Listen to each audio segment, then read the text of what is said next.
வணக்கம். ஜெயா பிளஸ் செய்திகளுக்காக கார்த்திகா.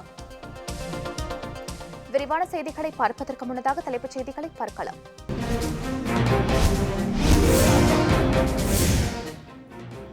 கொரோனாவால் உயிரிழந்தவர்களின் உடல்களை அடக்கம் செய்ய எதிர்ப்பு தெரிவித்தால் குண்டர் சட்டத்தில் நடவடிக்கை. பெருநகர சென்னை காவல்துறை எச்சரிக்கை.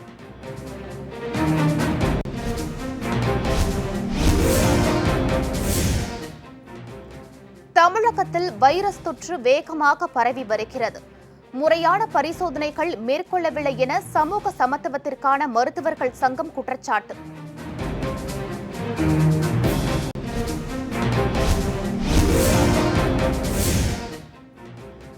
கொரோனா அச்சத்தால் மெக்காவில் தொழுகை நடத்த தடை.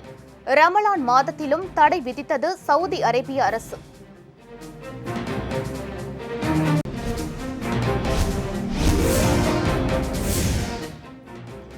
இலங்கை நாடாளுமன்ற தேர்தல் ஜூன் 20 ஒத்திவைப்பு. கொரோனா வைரஸ் தொற்று பரவலால் நடவடிக்கை.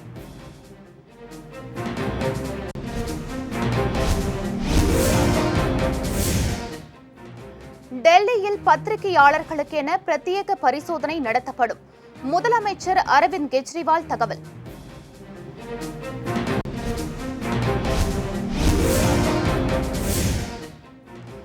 இந்தியாவில் கொரோனா வைரசுக்கு உயிரிழந்தோர் எண்ணிக்கை 600-ஐ தாண்டியது. பாதிக்கப்பட்டோர் எண்ணிக்கை 18,000-ஐ நெருங்குகிறது.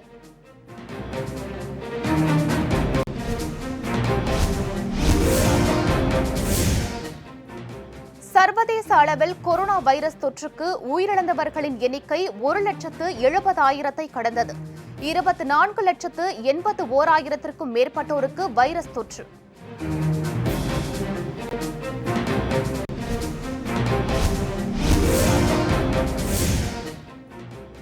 கொரோனா இறப்பு எண்ணிக்கை 20,000-ஐ கடந்த நாடுகள். இத்தாலி, ஸ்பெயின், அமெரிக்காவிற்கு அடுத்தபடியாக 4ஆம் இடத்தில் பிரான்ஸ்.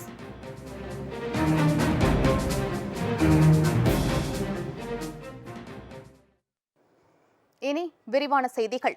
சர்வதேச அளவில் கொரோனா வைரஸ் தொற்றுக்கு உயிரிழந்தவர்களின் எண்ணிக்கை 1,70,501 அதிகரித்துள்ளது. பாதிக்கப்பட்டவர்களின் எண்ணிக்கை 24,83,181 உயர்ந்துள்ளது. கொரோனா வைரஸ் பிடியில் சிக்கி உலக நாடுகள் சின்ன பின்னமாகி வருகின்றன. அமெரிக்கா, இத்தாலி, பிரிட்டன், ஸ்பெயின் உள்ளிட்ட நாடுகள் செய்வதறியாது திணறி வருகின்றன. கொரோனா வைரசுக்கு இதுவரை தடுப்பு மருந்து கண்டுபிடிக்கப்படாத நிலையில் பாதிப்பும் பலி எண்ணிக்கையும் அதிகரித்து உலக மக்களை அச்சத்தில் ஆழ்த்தியுள்ளது. உலகம் முழுவதும் கொரோனா வைரஸால் பலியானோரின் எண்ணிக்கை 1,70,501 அதிகரித்துள்ளது. பாதிக்கப்பட்டவர்களின் எண்ணிக்கை 24,83,158 உயர்ந்துள்ளது. 6,52,000-க்கும் மேற்பட்டோர் கொரோனாவில் இருந்து குணமடைந்தனர். அதிகபட்சமாக அமெரிக்காவில் 7,92,000-க்கும் மேற்பட்டோருக்கு கொரோனா பாதிப்பு உறுதியான நிலையில் 42,514 பேர் பலியாகியுள்ளனர். ஸ்பெயின், இத்தாலி ஆகிய நாடுகள் 20,000-க்கும் மேற்பட்டோர் உயிரிழந்துள்ளனர். உலகளவில் கொரோனா பாதித்த நாடுகளின் பட்டியலில் இந்தியா 17வது இடத்தில் உள்ளது. இலங்கையில் கொரோனா வைரஸ் தொற்று பரவல் காரணமாக அந்நாட்டு நாடாளுமன்ற தேர்தலை சுமார் 2 மாத காலத்திற்கு தேர்தல் ஆணையம் ஒத்திவைத்துள்ளது. இலங்கை அதிபராக கோத்தபய ராஜபக்சே பதவியேற்றதை அடுத்து அந்நாட்டின் நாடாளுமன்றத்தை கடந்த மாதம் 2ஆம் தேதி கலைத்ததோடு இம்மாதம் 25ஆம் தேதி தேர்தல் நடைபெறும் என்று அறிவித்திருந்தார். இலங்கையில் கொரோனா தொற்று பரவத் தொடங்கியதை அடுத்து கடந்த மாதம் 20ஆம் தேதி முதல் ஊரடங்கு உத்தரவு அமலில் இருந்து வருகிறது. இந்த வைரஸ் தொற்றால் 295 பேர் பாதிக்கப்பட்டதோடு 7 பேர் உயிரிழந்தனர். உயிர்கொல்லி நோயான கொரோனா வைரஸ் தொற்று விவகாரத்தில் அரசு எச்சரிக்கையுடன் செயல்பட வேண்டும் என்றும் நாடாளுமன்ற தேர்தலை நடத்துவது குறித்து அவசரம் காட்டக்கூடாது என்றும் எதிர்க்கட்சிகள் அரசை வலியுறுத்தின. இதனையடுத்து இம்மாதம் 25ஆம் தேதி நடைபெறவிருந்த இலங்கை நாடாளுமன்ற தேர்தலை ஜூன் மாதம் 20ஆம் தேதிக்கு இலங்கை தேர்தல் ஆணையம் ஒத்திவைத்தது. இது தொடர்பான அரசாணை அறிவிக்கையில் தேர்தல் ஆணைய உறுப்பினர்கள் 3 பேர் கையெழுத்திட்டுள்ளனர்.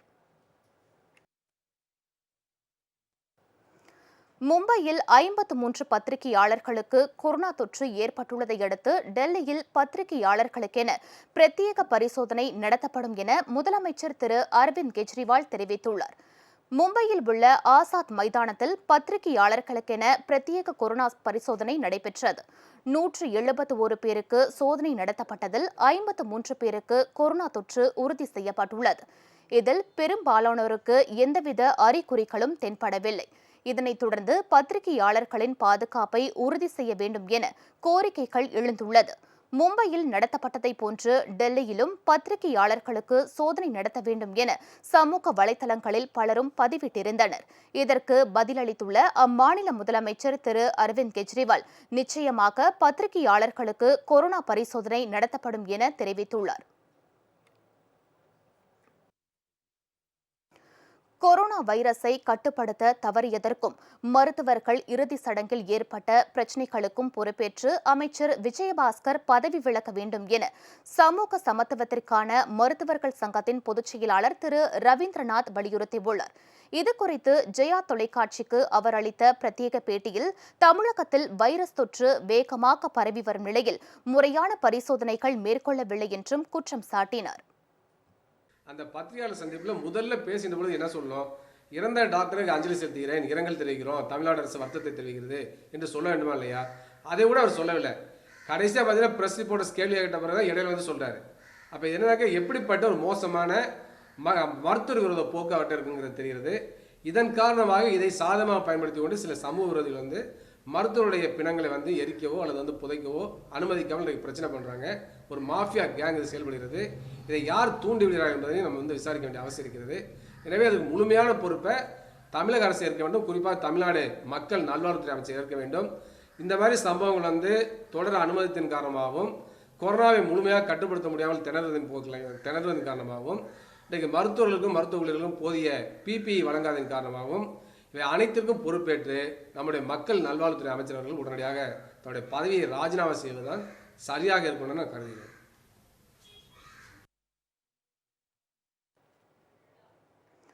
கொரோனா வைரஸ் பாதிக்கப்பட்டோர் எண்ணிக்கையில் தமிழக அரசு முன்னுக்கு பின் முரணான தகவலை தெரிவித்து வருவதாக சமூக சமத்துவத்திற்கான மருத்துவர்கள் சங்க செயலாளர் டாக்டர் சாந்தி குற்றம் சாட்டியுள்ளார்.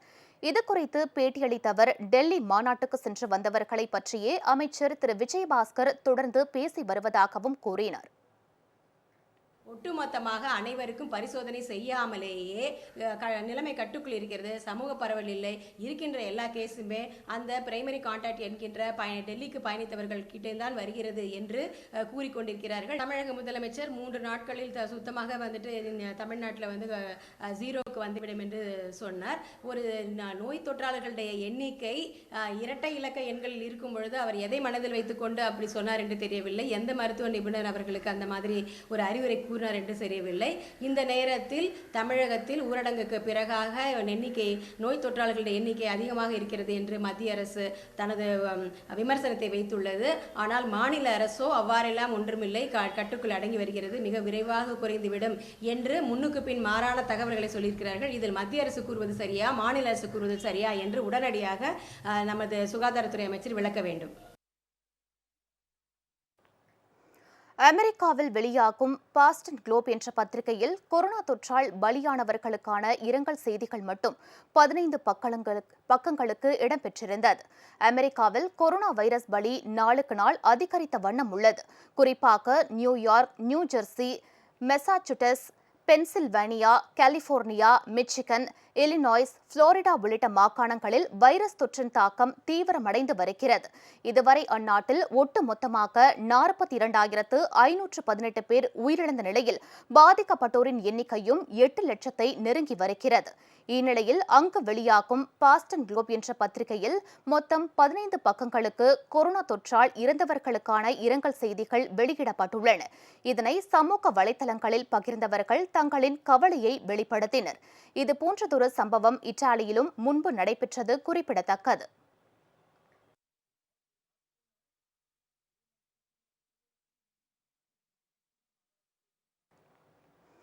இந்தியாவில் கொரோனா வைரஸ் தொற்று காரணமாக உயிரிழந்தவர்களின் எண்ணிக்கை 601ஆக உயர்ந்துள்ளது.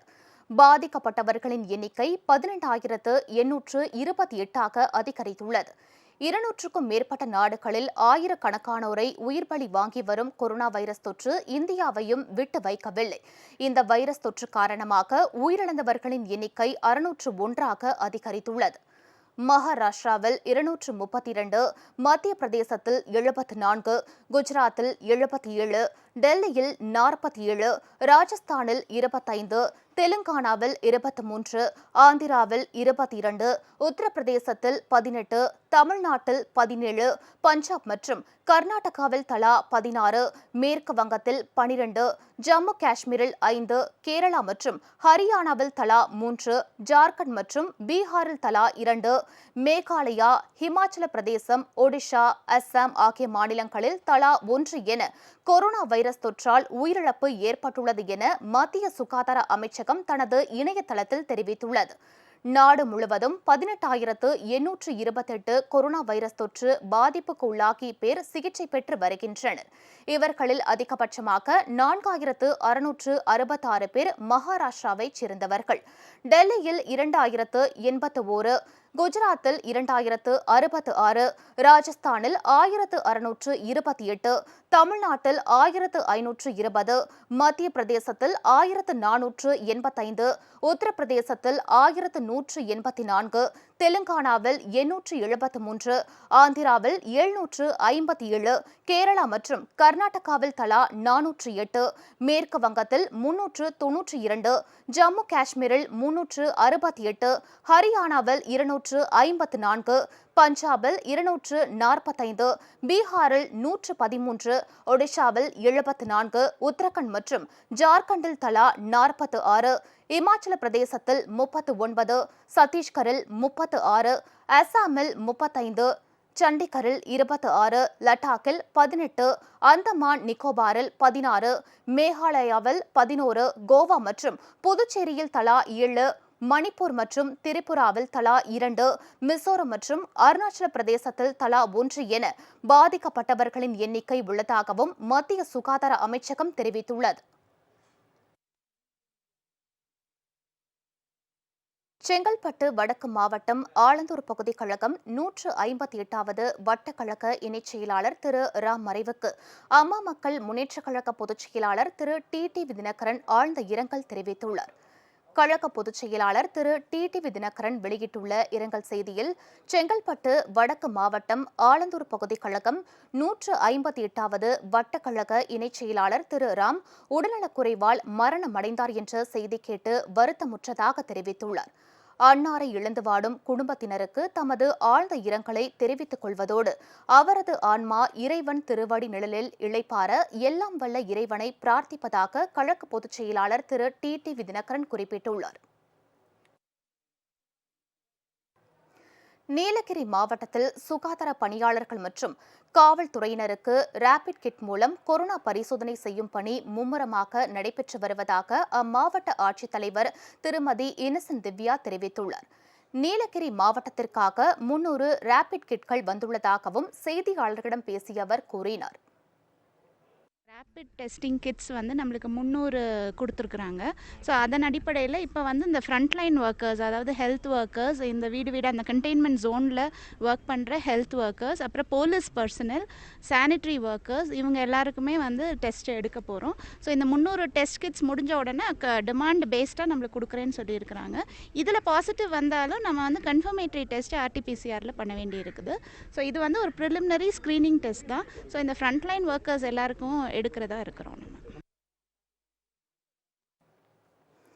தமிழகத்தில் இதயம் மற்றும் நீரிழிவு குறைபாடு உள்ளவர்களுக்கு கொடுக்கப்படும் மருந்துகள் குறைவாகவே கிடைப்பதாகவும் இந்த நிலை தொடர்ந்தால் எதிர்காலத்தில் மருந்து தட்டுப்பாடு ஏற்படும் அபாயம் உள்ளதாக மருந்து விற்பனையாளர்கள் அச்சம் தெரிவித்துள்ளனர்.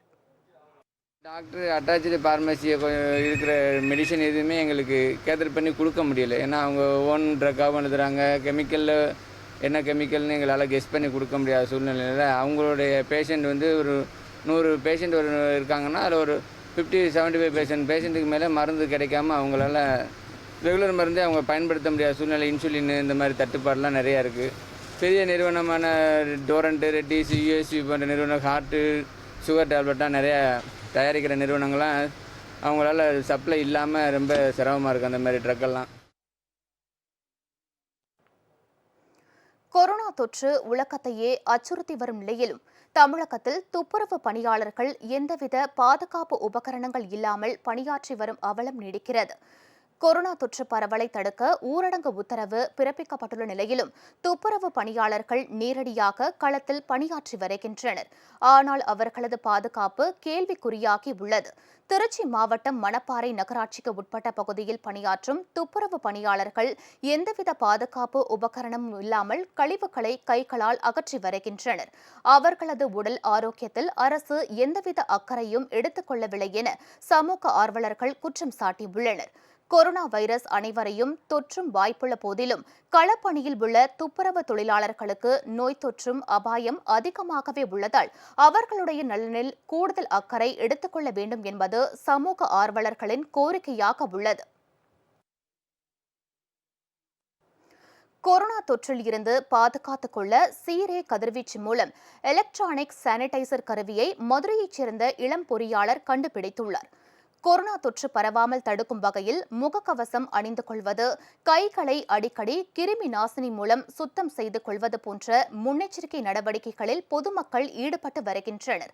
இதன் தொடர்ச்சியாக முகக்கவசம், கையுறைகள் போன்றவற்றின் விலையும் அதிகரித்து வருவதோடு தட்டுப்பாடும் நிலவுகிறது. இந்நிலையில் மதுரையைச் சேர்ந்த இளம் பொறியாளர் சுந்தரேஸ்வரன் என்பவர் கிருமி நாசினி மின்சாரத்தை பயன்படுத்தி சீரே கதிர்வீச்சு மூலம் எலக்ட்ரானிக் சானிடைசர் கருவியை மதுரையைச் சேர்ந்த இளம் பொறியாளர் கண்டுபிடித்துள்ளார். இதற்கு இசட் பாக்ஸ் என பெயர் வைத்து வடிவமைத்துள்ளார். இந்த கருவி அனைத்து வீடுகளிலும், மருத்துவமனைகள் மற்றும் மக்கள் கூடும் இடங்கள் என அனைத்து இடங்களிலும் பயன்படுத்தக்கூடிய அளவுக்கு எளிமையாக தயாரிக்கப்பட்டுள்ளதாக அவர் கூறினார்.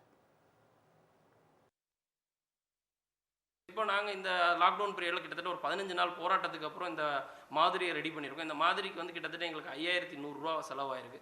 இந்த 5100 பட்ஜெட்லேயே வந்து நாங்கள் மக்களுக்கு யார் யாருனாலும் முடியும், இன்னும் 2-3 தொண்டு நிறுவனங்கள்லாம் பேசிகிட்டு இருக்காங்க. அவங்க மூலியமாக வந்து யார் யாருக்கெல்லாம் ஃப்ரீயாக கொடுக்க முடியுன்ற முயற்சியும் எங்களால் முடிஞ்ச இதே ஆகக்கூடிய உள்ளடக்க செலவுலேயே அப்படியே செஞ்சு கொடுப்போம். மக்களுக்கு இது ஒரு சேவைக்கான வாய்ப்பாக கருதி பண்ணணுன்ற ஒரு முயற்சியில் இருக்கிறோம். தடை உத்தரவால் தங்கள் வாழ்வாதாரம் கடுமையாக பாதிக்கப்பட்டுள்ளதாக கட்டட தொழிலாளர்கள் தெரிவித்துள்ளனர். அரசு அறிவித்த உதவித்தொகை ஒரு சிலருக்கு மட்டுமே கிடைத்துள்ளதாகவும், பெரும்பாலான தொழிலாளர்கள் பசி பட்டினியால் அவதிப்படுவதாக தூத்துக்குடி மாவட்ட கட்டட தொழிலாளர்கள் வேதனை தெரிவித்துள்ளனர். பேர் இந்த கட்டடத்தில் வந்து பதிவு பண்ணியிருக்காங்க. அதில் வந்து சனிக்கிழமை அன்றைக்கி நடந்த அன்றைக்கி கார்டுக்கு வந்து ஒரு ரேஷன் கடைக்கு வந்து 70 பேருக்கு 100 பேருக்கு தான் அந்த கார்டு மூலமாக ஒரு 15 கிலோ அரிசி, ஒரு பாக்கெட் எண்ணெய், ஒரு லிட்டர் எண்ணெய், 1 லிட்டர் பருப்பு கொடுத்துருக்காங்க. அதுவும் நம்ம கட்டட தொழிலாளி நிறைய பேர் ஒரு கார்டாக ஒரு பகுதியாக நம்ம சிஏடி மூலமாக கட்டுமான தொழிற்சங்கம் மூலமாக நாங்கள் வாங்கி கொடுத்துருக்கோம் அதை. ஆனால் இன்னமும் சரிவர அதோடைய நிலைமை சரியில்லை. நம்ம மேலே இடத்துல பேசிக்கிட்டு இருக்காங்க. இன்னும் நிறையா தொழிலாளிகள் வந்து பாதிக்கப்பட்டிருக்காங்க அதில் இந்த காய்ச்சல்னால. அதனால் இன்னும் வருங்காலத்தில் வந்து எல்லா தொழிலாளியுமே அட்டை பதிவு பண்ணியிருக்காங்க. அவ்வளோ பேருக்குமே அந்த ரூபாயை விநியோகம் பண்ணவனுக்கு அரசாங்கத்தை கேட்டுக்கொள்கிறோம். இங்கே இருக்கிற யார்ட்டும் கொத்தனாருங்கிற கார்டும் கிடையாது, கையாளுங்கிற கார்டும் கிடையாது. எங்களுக்கு எந்த இது இல்லை. 1 மாதமாச்சு வேலைக்கு போய் சாப்பாடுக்கே கஷ்டப்பட்டு இருக்கோம். இந்த பெரிய ஹாஸ்பிட்டல் உட்காந்துக்கிட்டு வச்சுக்கிட்டு சாப்பாடு அவங்க கொடுக்குற சாப்பாடு தான் வாங்கி சாப்பிட்டுக்கிட்டு இருக்கோம். இங்கே எங்களுக்கு எந்த ஒரு இதுவுமே கிடைக்கல. பணமோ அரிசியோ எந்த பொருளுமே எங்களுக்கு கிடைக்கல. ரொம்பவே கஷ்டப்படுறோம். ஏன்னா எங்களுக்கு ஒரு முடியல, என்ன செய்யணும்னு எங்களுக்கு தெரியல. வாழ்கிறதுக்கு இங்கே வர்றோம், கூடினாந்தா வேலைக்குன்னு எவ்வளோ பேர் நிற்கிறோம். யாரும் வேலையும் வந்த பாடு இல்லை. இப்படியே நின்றுட்டு 10 மணிக்கு மேலே வீட்டுக்கு போலீஸ்காரன் வராங்க, தவிர்த்து விட்றாங்க, போகிறோம். இதான் டெய்லி எங்களுக்கு நடந்த மணிக்கே இருக்குது.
தடை உத்தரவால் பணிக்கு வராத ஊழியர்களுக்கு சம்பளம் பிடித்தம் செய்யப்படும் என மிரட்டல் விடுக்கப்படுவதாக மத்திய அரசு ஊழியர்கள் மகா சம்மேளனம் குற்றம் சாட்டியுள்ளது.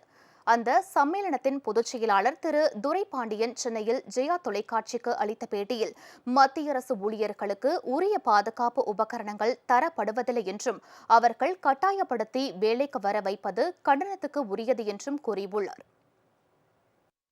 20ஆம் தேதியிலிருந்து அரசு ஊரடங்கை தளர்த்துகிறேன் என்ற பெயரில் மத்திய அரசு அலுவலகங்களில் கட்டாயப்படுத்தி வேலைக்கு ஆட்களை வர சொல்லி சுற்றறிக்கை விட்டிருக்கிறார்கள். பல்வேறு அலுவலகங்களில் குறைந்தபட்சம் 33% ஊழியர்களாக வர வேண்டும் என்று கட்டாயப்படுத்தி கொண்டிருக்கிறார்கள். குறிப்பாக தபால் துறையில் அனைவரும் வேலைக்கு வர வேண்டும் என்று சொல்லி சுற்றறிக்கையை அனுப்பி நீங்கள் வேலைக்கு வரவில்லை என்று சொன்னால் உங்கள் சம்பளம் பிடிக்கப்படும் என்று சொல்லி கட்டாயப்படுத்தியிருக்கிறார்கள். இதனால் ஊழியர்கள் பல்வேறு விதமான மன உளைச்சலுக்கு உள்ளாகி தேவபாண்டியன் என்ற ஒரு ஊழியர் வேலைக்கு வருகிற இடத்திலேயே மயக்கம் போட்டு விழுந்து இன்று மறைந்திருக்கிறார். வேலைக்கு கட்டாயம் வர வேண்டும் என்று சொல்லுகிற மத்திய அரசாங்கம் வேலைக்கு வருவதற்கான உதவிகளை செய்வதற்கு தவறுகிறது. வாகன போக்குவரத்து செய்து கொடுக்கவில்லை. அலுவலகத்துக்கு வந்தால் பாதுகாப்பு கவசங்கள் எதுவும் வழங்கப்படவில்லை. முகக்கவசம் கூட அலுவலகத்தில் இல்லை. இப்படிப்பட்ட சூழ்நிலையை கட்டாயப்படுத்துவது என்பதை ஏற்றுக்கொள்ள முடியாது. தேவை ஏற்பட்டால் ஊரடங்குக்கு பிறகு மத்திய அரசாங்கத்தை கண்டித்தும் குறிப்பாக தபால் துறையை கண்டித்தும் மிகப்பெரிய போராட்டம் நடத்த வேண்டிய ஒரு சூழ்நிலை உருவாகும். ராமநாதபுரம் மாவட்டத்தில் இதுவரை 896 பேருக்கு கொரோனா டெஸ்ட் எடுக்கப்பட்டதில் 806 பேருக்கு கொரோனா தொற்று இல்லை என்பது உறுதிப்படுத்தப்பட்டதாக மாவட்ட ஆட்சித்தலைவர் திரு வீரராகவராவ் தெரிவித்துள்ளார். செய்தியாளர்களிடம் பேசிய அவர் ராமநாதபுரம் அரசு தலைமை மருத்துவமனையில் 14 பேர் அறிகுறியுடன் அனுமதிக்கப்பட்டு சிகிச்சை பெற்று வருவதாக கூறினார். 11 பாசிட்டிவ்ஸ்னுடைய கான்டாக்ட்ஸ் அனைத்து ட்ரேஸ் பண்ணி அவர் அனைவருக்கு நம்ம டெஸ்ட் எடுக்கப்பட்டுள்ளது. அதில் இதுவரை மொத்தம் கான்டாக்ட்ஸ் மட்டுமே 543 பேர் கான்டாக்ட்ஸ் நம்ம ஐடென்டிஃபை பண்ணி அவர் அனைவரும் ஹோம் குவாரண்டைன் பண்ணியிருக்கிறோம். இது மட்டுமே இல்லாமல் நம்மளுடைய மாவட்டத்தில் இதுவரை 896 டெஸ்ட் நம்ம பண்ணியிருக்கிறோம். 11 பாசிட்டிவ் 806 நெகட்டிவாக ரிப்போர்ட் வந்திருக்கிறது. நேற்று எடுக்கப்பட்டுள்ள 75 டெஸ்ட் மட்டும் நம்ம ரிசல்ட்ஸ் அவைட்டிங். ஊரடங்கு உத்தரவால் ஏற்கனவே தொழில்கள் பாதிக்கப்பட்டுள்ள நிலையில் சுங்க கட்டணம் வசூலிப்பது மிகவும் தவறான செயல் என்றும் கடுமையான பாதிப்புகளை உண்டாக்கும் என்றும் லாரி உரிமையாளர் சங்க தலைவர் திரு யுவராஜ் தெரிவித்துள்ளார். சென்னையில் செய்தியாளர்களிடம் பேசிய அவர் சுங்க கட்டணம் வசூலிப்பதை 6 மாதங்களுக்கு நிறுத்தி வைக்க வேண்டும் என கேட்டுக்கொண்டார். இந்த நேரத்தில் இந்த சுங்கசாவடி வசூல் மிகப்பெரிய பாதிப்பை உண்டாக்கும். ஏன்னா லாரி உரிமையாளர் வர லோடு எடுத்துகிட்டு வராங்க, ஆனால் ரிட்டர்ன் லோடு இல்லை. அந்த மாதிரி சூழ்நிலையில் எம்டியாக போகக்கூடிய வாகனங்கள் இந்த நேரத்தில் சுங்கசாவடி பணம் வசூலும் இருக்கும்போது ரொம்ப கஷ்டமாக இருக்கும். ஆனால் மதுரவாயில் பார்த்திங்கன்னா தமிழகத்தில் ஒரு 22 டோலில் இன்றைக்கி இன்க்ரீஸ் பண்ணியிருக்காங்க. ஒரு காருக்கு 40 ரூபா போகக்கூடிய காருக்கு 45 ரூபா வசூல் பண்ணுறாங்க. லாரிக்கு 220 ரூபா இருக்கக்கூடிய டோல் 230 ரூபா வசூல் பண்ணியிருக்காங்க. அதாவது 5 முதல் 15 ரூபா வரை வசூல் செஞ்சுருக்காங்க. ஆகவே இந்த நேரத்தில் இந்த வரி உயர்வு வரி வசூலே நாங்கள் தடை செய்யணும்னு நாங்கள் கேட்டுக்கிறோம். இதை வன்மையாக நாங்கள் கண்டிக்கிறோம். தென்காசி மாவட்டத்தில் சாலையில் நடந்து சென்று கொண்டிருந்தவர்கள் மீது கார் மோதிய விபத்தில் 2 பெண்கள் உட்பட 3 பேர் சம்பவ இடத்திலேயே பலியானார்கள். நெல்லையில் இருந்து ஒரே குடும்பத்தைச் சேர்ந்தவர்கள் காரில் தென்காசி ஆயக்குடி அருகே உள்ள அகரக்கட்டுக்கு சென்று கொண்டிருந்தனர். இந்த கார் தென்காசி மாவட்டம் ஆலம்குளம் அருகே உள்ள களிநீர்குளம் கிராமத்தில் சாலையில் நடந்து கொண்டு சென்றிருந்தவர்கள் மீது மோதியது. இந்த விபத்தில் துரைச்சி, பொன்னம்மாள் மற்றும் மாடசாமி ஆகிய 3 பேர் சம்பவ இடத்திலேயே பலியானார்கள். இந்த விபத்து தொடர்பாக VK புத்தூர் போலீசார் விசாரணை மேற்கொண்டு வருகின்றனர். கொரோனா பாதிப்பால் உயிரிழந்த மருத்துவரின் உடலை அடக்கம் செய்ய பொதுமக்கள் கற்களை வீசி எதிர்ப்பு தெரிவித்த நிலையில் உயிரிழந்த ஒரு நாயின் உடலை மற்ற நாய்கள் இணைந்து குழி தோண்டி புதைக்கும் வீடியோ ஒன்று மனிதர்களின் 6வது அறிவையும் மனிதாபிமானத்தையும் கேள்விக்குறியாக்கி உள்ளது. அந்த 4 பேருக்கு நன்றி, 4 பேருக்கு நன்றி, அந்த 4 பேருக்கு நன்றி. தாயில்லாத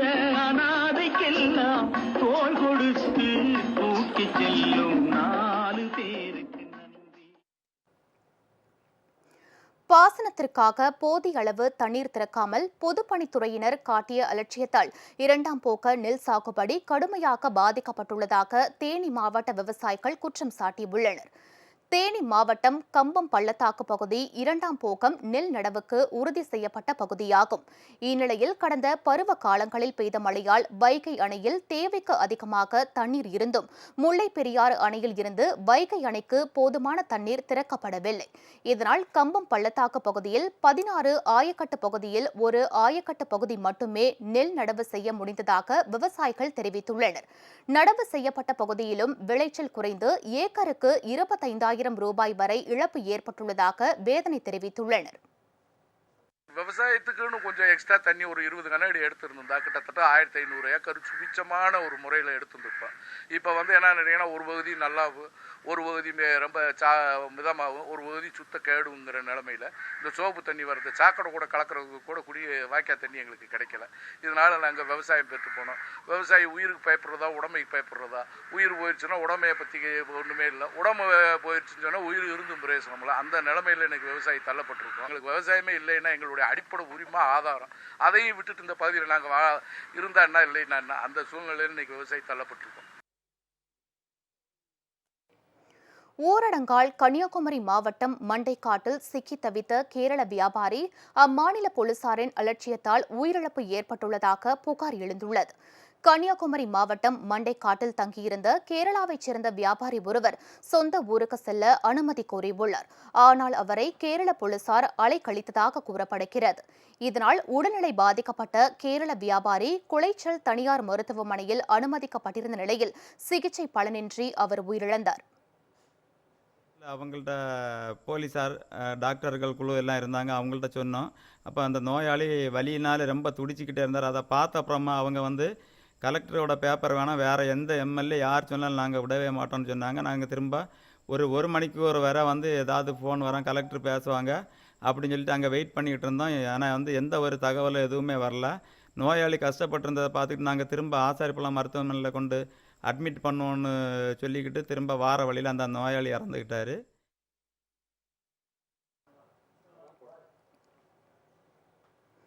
இனி மேலும் சில நிகழ்வுகளை வேக செய்திகளாக காண்போம். கொரோனாவால் உயிரிழந்தவர்களை அடக்கம் செய்ய எதிர்ப்பு தெரிவிப்போர் மீது குண்டர் சட்டத்தின் கீழ்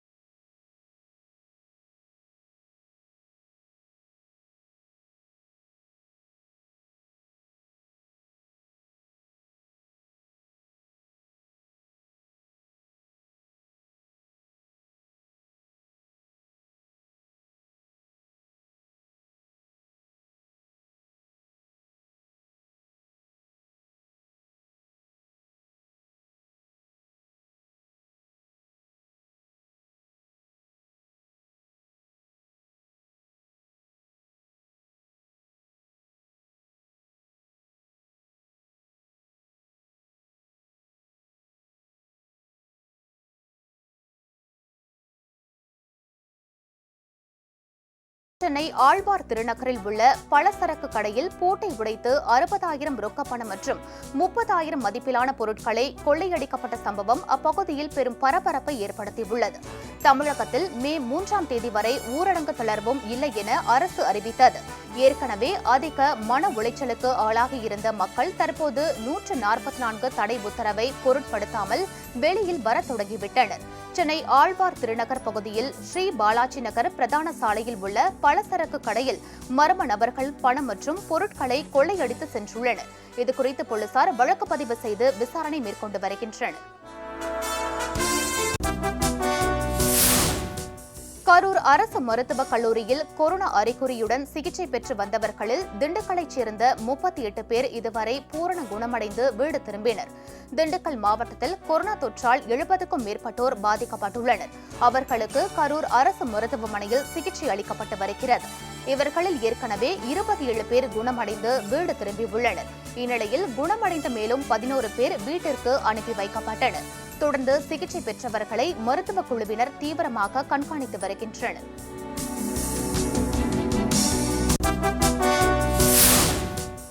திண்டுக்கல் மாவட்டத்தில் கொரோனா தொற்றால் பாதிக்கப்பட்டவர் இருந்த பகுதி சீல் வைக்கப்பட்டது. அம்மாவட்டத்தில் உள்ள கொசவப்பட்டி பகுதியில் தனியார் பேருந்து ஓட்டுநருக்கு கொரோனா தொற்று உறுதி செய்யப்பட்டு கரூர் மருத்துவமனையில் சிகிச்சைக்காக அனுமதிக்கப்பட்டார்.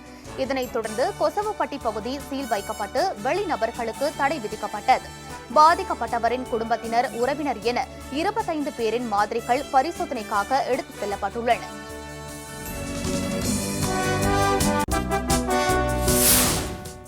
கரூர் மருத்துவக் கல்லூரியில் பணியாற்றும் ஒப்பந்த தொழிலாளர்களுக்கு மார்ச் மாதத்திற்கான ஊதியம் இதுவரை வழங்கப்படாததால் பணிகளை புறக்கணித்து போராட்டத்தில் ஈடுபட்டனர்.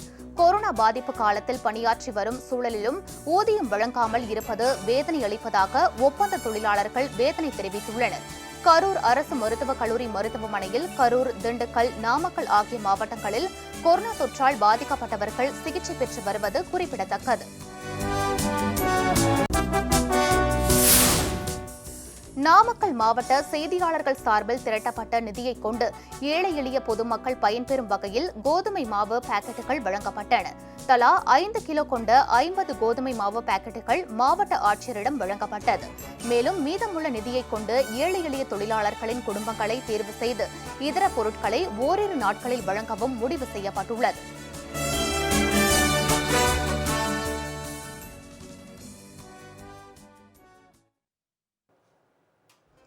செய்திகள் நிறைவடைந்தன. அடுத்தடுத்த நிகழ்வுகளுக்கு தொடர்ந்து பாருங்கள் ஜெயா பிளஸ் செய்தி சேனலை.